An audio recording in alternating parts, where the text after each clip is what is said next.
More than a month after The Legend of Zelda Tears of the Kingdom has came out, there are still Microsoft and Sony fans that have PTSD from this game absolutely obliterating sales and reviews wise their favorite games out there. And the newest victim when it comes down to it is the 30 frames per second debate with Starfield, and now roping in The Legend of Zelda Tears of the Kingdom once again. Now, I try not to look at some of these people as functioning adults in society because the logic that goes into some of these posts and some of this stuff isn't even worth talking about. But when I waste my time on Twitter seeing it, I gotta talk about it because we gotta monetize the stupidity and discuss how some stuff can just literally go somewhat viral, not real viral, but people can sit there and say things and bring up comparisons that don't even need to be made. And that's what we're going to talk about here. Plus, we also have some Persona news, some first-party Nintendo Switch stuff. But before we get into all that, guys, what's up, everyone? OJ here. Welcome back to the video. Please make sure you hit that like button, subscribe if you're someone new, and click that notification bell to get my videos first. Let's first start off with this PTSD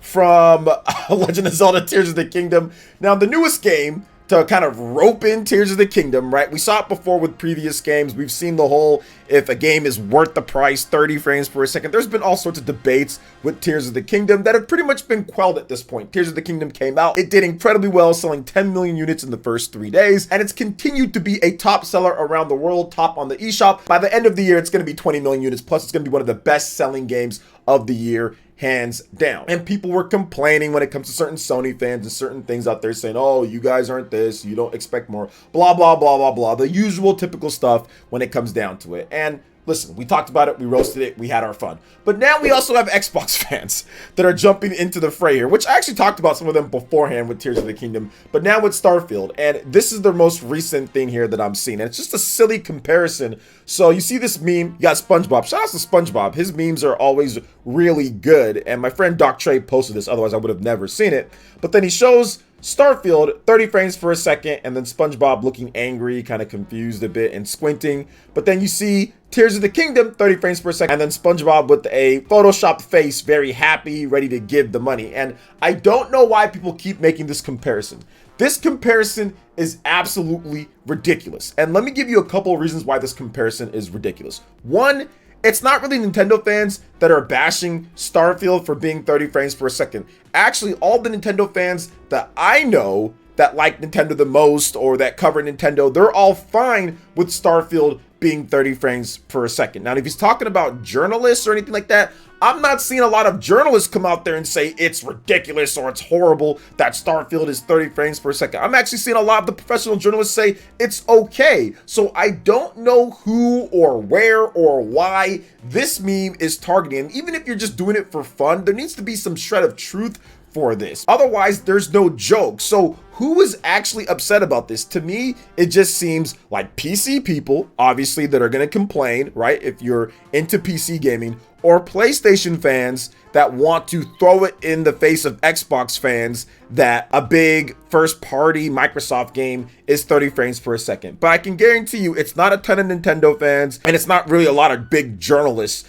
that are upset about 30 frames per second and having a problem with it. Legend of Zelda Tears of the Kingdom is a revolutionary style of game. The engine, what it does, the physics, the mechanics, all of that. It pushes the system that it's on to the limits.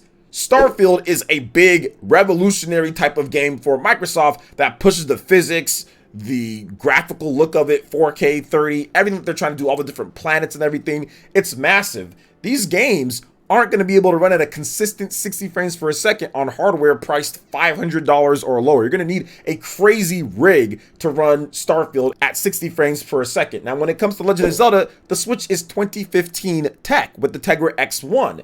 But here's the biggest problem that I have with these type of comparisons and stuff. Why are we comparing the Xbox Series X, a system that is literally like 25 times stronger, that pushes graphics, pushes the architecture, pushes frame rate, where Microsoft themselves push all of those things, right? It's a big box of a refrigerator, right? This big boxy console. Why are we comparing that to a small tablet, to like literally a Switch Lite? Because the hardware in the Switch Lite is the same as the regular Switch with a few differences. Things might run a little bit better on the Switch OLED or the Switch version 2 compared to the Switch Lite, but there's real no change. It's still the Tegra X1 where Zelda can run on that. It can literally fit in some people's palm of their hands. Like, why are we comparing that? It is a stupid comparison. Just like you would not expect your big PC and all that to have the same performance as a Nintendo Switch, or your super high-end PC to have the same performance as a PS3 or as a Xbox 360 or as a PS Vita. So I don't understand why people continue to put up these stupid memes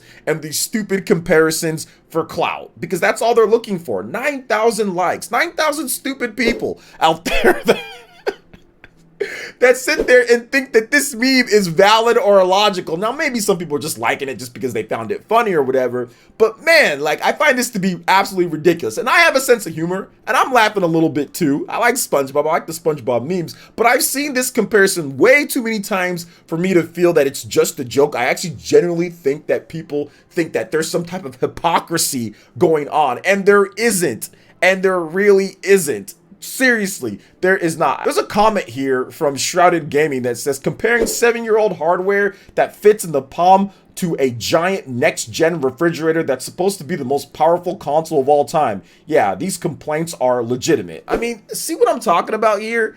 Like, there's expectations, right? Like, so for example, listen, all of you guys are probably beautiful people and everything like that. I'm not trying to sit there and say anything, but when you take a girl home or a guy home to your mom or to your dad or to whoever, and they don't look like a supermodel, it's okay. It's okay if that's not the case. You're not expected. The expectations aren't there. But if you're Tom Brady or if you're one of these other people, yeah, you're expected because that's what he's been used to bring home that supermodel or something like that. And this is the exact same thing here. The expectations for what you're supposed to have on a 2015 tech of the Switch compared to a next-gen console is different. But even with that, even with those expectations, I understand what this game Starfield does, and I think most people understand that, and it's really just PlayStation 5 trolls and people like that, because trust me, Final Fantasy 16, it might not run at a locked-in 60 frames per second, and PS5 people are still gonna play and enjoy and have fun. So that's the thing here, guys. Like, this stuff is silly.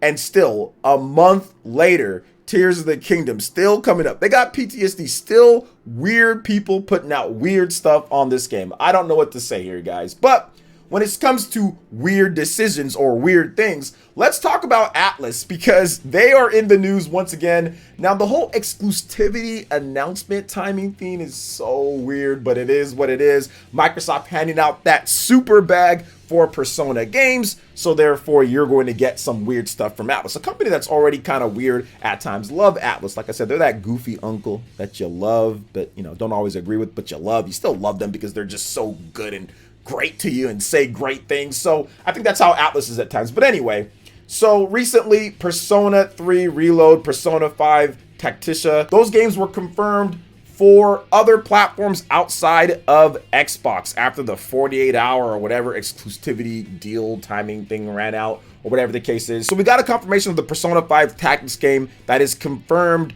for the Nintendo Switch. It's confirmed for PlayStation 4, PlayStation 5, PC, so it's coming to everything on top of Xbox. Cool, right? But here's where people have a problem, and that is Persona 3 Reload. That was confirmed for PS4, PS5, and PC via Steam, but not Nintendo Switch. And it has people very upset online again, because, I don't know, man, it seems like this almost has like a little bit of deja vu. Did this happen before? Oh, wait a minute. This happened about a year ago with Persona games. Persona 4, Persona 5, Persona 3. I guess I should say 3 first. Persona 3, Persona 4, Persona 5. It happened once again, right? We saw this because they first announced it for the Xbox, then later it was announced for PlayStation after 48 hours, and then a little bit later after that, it was announced at the partner showcase that Nintendo had at the very end of June last year. So I do feel based off of that. So this could be the same thing here. Now, I wouldn't put it completely past Atlas to just say we're not going to release the Switch version right now, or maybe there isn't one right now. Maybe it comes later. Maybe it's on the Switch successor. I don't know. Probably not though, guys. This is Unreal Engine 4 game. I'm pretty sure there is a Switch version and it will be announced at some point, maybe even sometime soon. There's some rumors going around, and from Jeffrey Grubb, shout out to Jeff Grubb, that there's going to be something in July for Nintendo, maybe a partner showcase or direct or something. So maybe we'll see the announcement then, although that still will be a little bit from now. But sometimes Nintendo wants to have those big third-party announcements for Japanese titles in their direct. So I think that could be it. Atlas knows good and well that Persona sells really good on the Nintendo Switch. We saw that with Persona 3, 4, and 5. All of those sold incredible on the Nintendo Switch, even up to the MPD sales with Persona 5. So I absolutely see Persona 3 Reload coming to the Switch at some point. Now, will it be announced at the next Nintendo Direct or the next partner showcase? I think so, but we're still going to have to wait and see because there isn't a complete confirmation, but something tells me it's going to be very similar to what we saw with Persona 3, Persona 4, and Persona 5 last year. Although some people are giving it a little bit of pause because they did already announce Persona 5, the tactics game, but I think that Persona 3 Reload being a big remake compared to milking Persona 5 to the max here with that tactics game, which looks okay, but definitely looks not as good as some of the other big tactics games on the Nintendo Switch, like Triangle Strategy or like Fire Emblem. Definitely doesn't look as good as those, but it could be good. But I think Nintendo might want to save that announcement for their partner showcase, whatever they're getting together, because we still don't have dates for games that are supposedly coming out pretty soon here. Baten Kaitos, what about that game? There's been rumors about Paper Mario. I mean, what about that as well? Obviously, Pikmin 4 is coming out pretty soon here, but Metroid Prime, that needs something, so that's really more of a first-party game, so not sure if that'd be in a partner showcase, but we'll see. I'm not really sweating it right now at this point, but if it doesn't, then it doesn't. I'll pick it up on the PlayStation 5 or the Xbox Series, probably PlayStation 5 for me. So that's that. But speaking of picking up some awesome games, let's talk about this sale that's going down right now, because there are two games that could absolutely use more people checking them out. Two of the best core gameplay experiences on the Nintendo Switch, hands down. We've got, first up, Metroid Dread on the Nintendo Switch. It's on sale for the hyper sale, $41.99. Nice little 30% discount for Metroid Dread. There's a demo available if you have not picked up Metroid Dread and you're looking for a phenomenal game to play. Pick up this game. I cannot recommend this game enough. It is so good.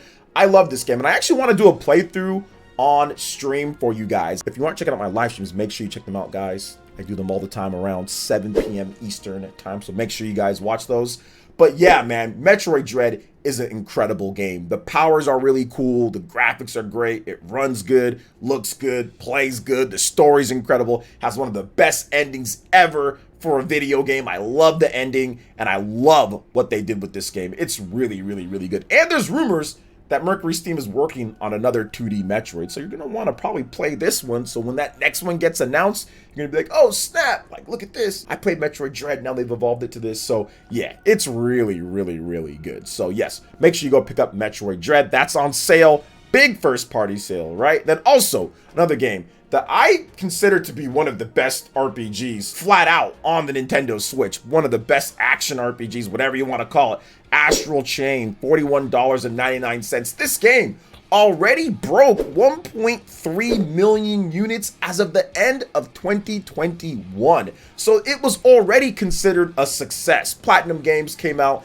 and stated that it was a success. And obviously, Platinum Games titles, those aren't going to sell like a bazillion copies or anything like that. But for a game like Astral Chain, a brand new IP, to hit that million in that first 6 months, very good to see that. And those are old numbers. That's as of the end of 2021. I do think that the game has done better because it's went on sale a couple times since after that, and it's on sale again. So go out there and pick up Astral Chain. It's a little bit difficult to control at first. They kind of throw a lot at you, but as you play the game and you get more comfortable switching your legions and playing the game, you're gonna play a title that has incredible amounts of replay value, really good controls once you get used to everything, really fun combo strings, just great gameplay, one of the best looking games on the Nintendo Switch, hands down. Fantastic game, plays super smooth, love the game so much. And the game is feature and content complete. No DLC. After you beat the game, there's more to do in the game. There's achievements, there's replay value. This game